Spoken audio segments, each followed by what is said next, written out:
Hey everybody, I got a real quick video. If you have some leftover pork shoulder, roast chicken breast, or fish, you can make pupusas. You need some of these zucchini, onions, green peppers, garlic. You need some mozzarella cheese. You're going to use some maseca. You're going to use some refried beans. This is good for leftovers. You're going to need garlic, zucchini, onions, and green peppers. You're going to mix that with the meat. With the tomatoes, you want to boil them and peel them first. It makes it better. And just use these spices to taste. You can just put in a little or a lot. It's up to you. You're gonna shred the cheese and the zucchini. You're gonna blend the meat with those ingredients with one tomato, one onion, one green pepper, some garlic. You're gonna blend that to that consistency that you just saw. And you're gonna blend a bunch of tomatoes and make your sauce with the rest of the ingredients.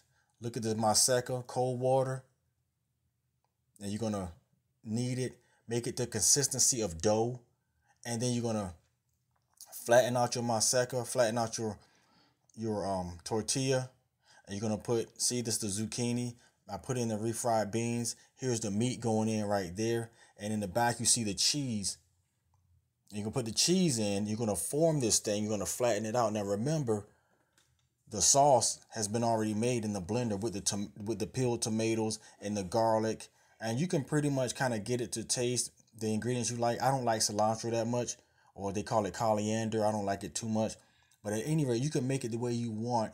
But you're gonna fill this here like that. You're gonna knead it, and you're gonna flatten it out again once you put the ingredients in. Don't put too much in, but when the cheese comes out and it cooks on the griddle, it's really good. So you're gonna flatten this puppy out, and you're gonna grill it on both sides.